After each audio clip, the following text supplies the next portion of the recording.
नमो विष्णुपदाय कृष्णपृष्ठाय भूतले श्रीमते राधा गोविंद दश गोस्वामिनिति नामिने। नमो विष्णुपदाय कृष्णपृष्ठाय भूतले श्रीमते भक्ति वेदांत स्वामिनिति नामिने। नमस्ते सारस्वती देवे गौरवाणी प्रचारिणे निर्विशेष शून्यवादी पाश्चात्य देशतारिणे। जय श्री गुरुदेव स्वामी की जय। जय श्री प्रभुपाद स्वामी की जय। अनंत कोटि वैष्णव भक्त वृंद की जय। नमो भक्ति विनोदाय सच्चिदानंद नामिने गौर शक्ति स्वरूपाय गवराय ते।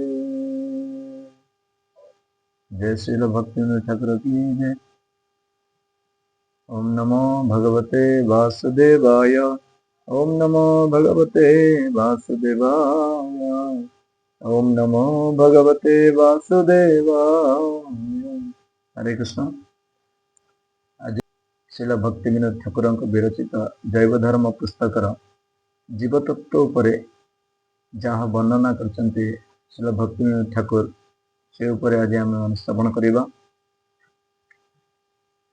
आज ब्रजनाथ पूर्व अपेक्षा टिके शीघ्र आसी श्रीवास अंगन रे पहुंचिले। संध्या आरती देखिबा पई गोद्रुम निवासी भक्त माने संध्या पूर्व सेठारे पहुंची थिले। प्रेमदास परमहंस बाबाजी वैष्णवदास और अद्वैत दास प्रभृति समस्त आरती मंडप रे बसिथिले। गोद्रुमवासी वैष्णव मानक भाव को देखि ब्रजनाथ मने मने भाविले मु शीघ्र एमानक संग लाभ करी जीवन को सार्थक करिबि। ब्रजनाथक नम्र मुखश्री और भक्तिमय मूर्ति देखि सेमाने ताको आशीर्वाद कले। अल्प क्षण मध्यरे सेमाने दक्षिणाभिमुखी हुई गोद्रुम आड़क यात्रा कले। वृद्ध बाबाजी महाशय देखिले ब्रजनाथक आखिर झरझर अश्रुधार बहुची। ता देखि बाबाजी हृदय रे ब्रजनाथक प्रति अपूर्व स्नेह जागी उठिला। बाबाजी पचारे, बाबा तमे कांदुच कहीं? ब्रजनाथ विनीत भावे कहले, प्रभु आपण उपदेश और संग द्वारा मो चित्त विकल होउछि। संसार असार लगुछि। गौर हरि चरणाश्रय पाई चित्त नितांत व्याकुल होउछि। एबे मो मनरे एक प्रश्न उठुछि, तत्वतः मु किए?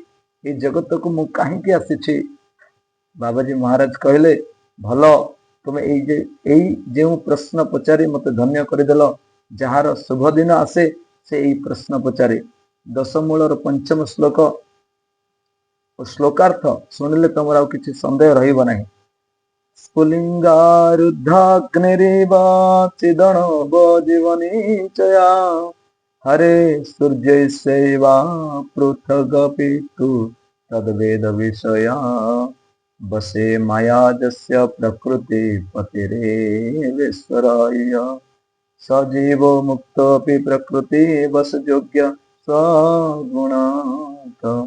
पंचम दशमूल वर्णना कर अर्थात श्लोकर अर्थात प्रज्वलित अग्निर जेपरि स्फुलिंग अग्निकणा बाहर ठीक सेहीपरि हरिस्वरूप चित सूर्य ठारू चित किरण कण स्थानीय चित परमाणु स्वरूप अनंत जीव प्रकाशित।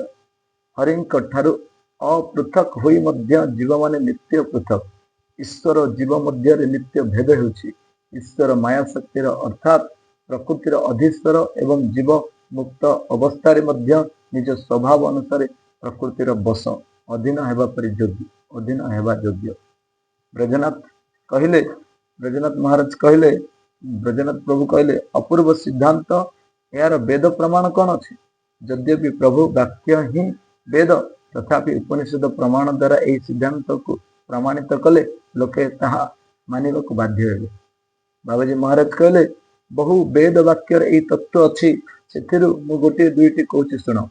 यथाग्ने क्षिद्र विस्फुलिंगा विच्छरन्ति एवमेवास्मादात्मनः सर्वाणि भूतानि विच्छरन्ति। बृहद अरण्य कहुछि, तस्य वा एतस्य पुरुषस्य द्वे एव स्थाने भवत इदं च परलोकश्चानं च सद्यं तृतीय स्वप्नस्थानं तस्मिन् सन्ध्यस्थाने तिष्ठन्नेते उभे स्थाने पश्यति दंच परलोकश्चानश्च। बृहद अरण्य कहुछि ଏହି ବାକ୍ୟରେ ଜୀବଶକ୍ତିର ତଟସ୍ଥ ଲକ୍ଷଣ କଥିତ ହୋଇଛି।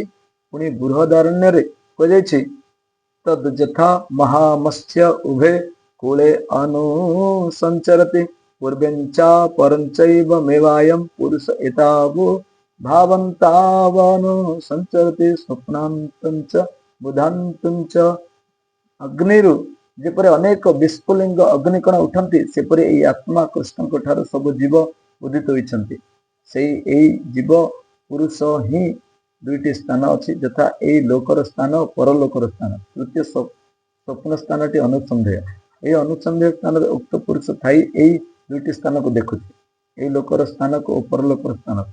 ତେଣୁ ଯେପରି ମହାମତ୍ସ୍ୟ ନଦୀରୁ ଉଭୟ କୂଳରେ ଅର୍ଥାତ୍ ପୂର୍ବ କୂଳରେ ଅପର କୂଳରେ ଅନୁକ୍ଷଣ ସଞ୍ଚରଣ କରେ, ସେହିପରି ଏହି ଜୀବ ପୁରୁଷ ଏହି ଦୁଇ କୂଳରେ ଅର୍ଥାତ୍ ସ୍ୱପ୍ନ କୂଳରେ ଓ ଜାଗ୍ରତ କୂଳରେ ଅନୁକ୍ଷଣ ସଞ୍ଚରଣ କରୁଛି।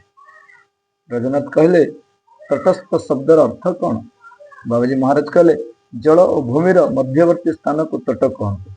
ଏହା ଜଳ ଓ ଭୂମିକୁ ବିଭକ୍ତ କରୁଥିବା ରେଖା ବିଶେଷ। ଏହା ସ୍ଥୂଳ ଚକ୍ଷୁକୁ ଦେଖାଯାଏ ନାହିଁ।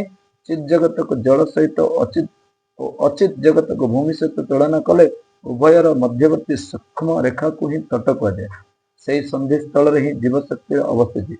ସୂର୍ଯ୍ୟଙ୍କ କିରଣରେ ଯେପରି ଅନନ୍ତ ପରମାଣୁ ଅବସ୍ଥିତ, ସେହିପରି ଭଗବାନଙ୍କ ଠାରେ ଜୀବମାନେ ଅବସ୍ଥିତ। ଜୀବ ଉଭୟ ଜଗତରେ ମଝିରେ ଥାଇ ଗୋଟିଏ ଦିଗରେ ଚିତ୍ ଜଗତକୁ, ଅନ୍ୟ ଦିଗରେ ମାୟା ରଚିତ ଅଚିତ୍ ଜଗତକୁ ଦେଖୁଛି। ଈଶ୍ୱରଙ୍କ ଚିତ୍ ଶକ୍ତି ଅସୀମ, ଅଚିତ୍ ମାୟା ଶକ୍ତି ମଧ୍ୟ ଅସୀମ ପ୍ରକାଣ୍ଡ।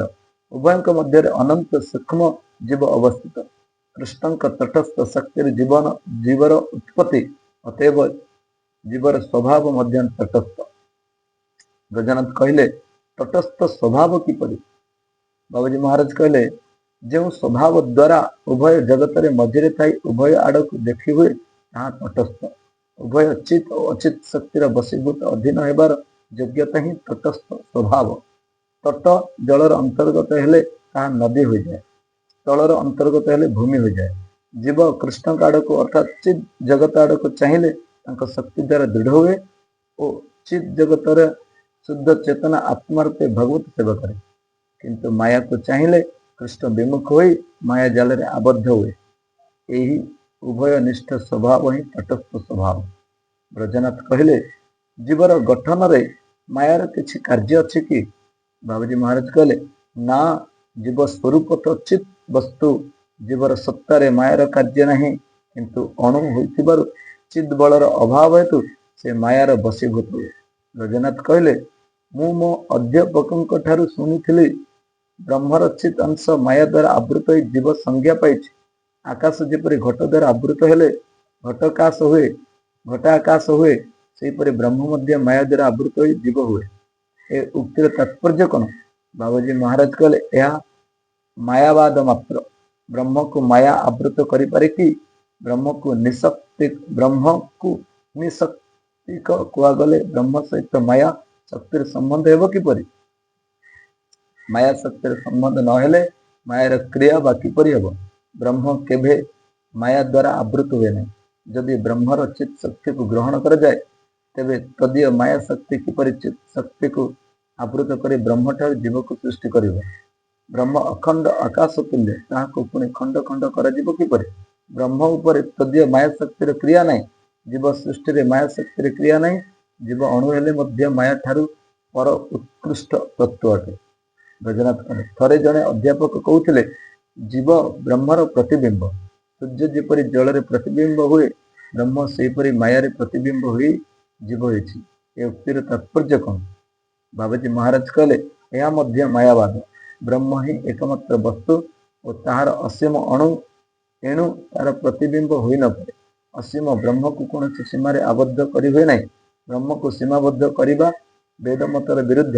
ପୁଣି ବ୍ରହ୍ମକୁ ଯଦି ରୂପହୀନ ଧରାଯାଏ, ତେବେ ରୂପହୀନ ବସ୍ତୁର ପ୍ରତିବିମ୍ବ ହୋଇନପାରେ। ଏଣୁ ପ୍ରତିବିମ୍ବତା ନିତାନ୍ତ ହେବ। ବ୍ରଜନାଥ କହିଲେ ଆଉ ଥରେ ଜଣେ ଦିଗ୍ବିଜୟୀ ସନ୍ନ୍ୟାସୀ କହିଥିଲେ ବସ୍ତୁତଃ ଜୀବସତ୍ତା ବୋଲି କିଛି ନାହିଁ। ଭ୍ରମବଶତଃ ଜୀବ ବୁଦ୍ଧି ହୋଇଛି।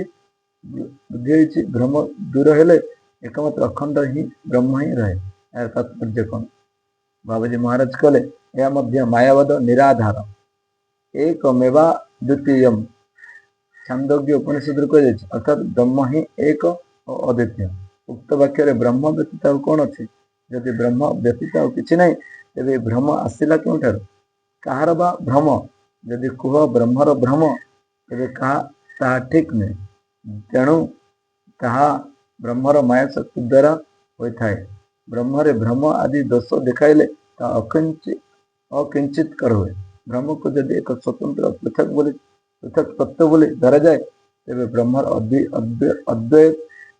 अद्वैतर हानि हुए। जय श्री गुरुदेव जय श्री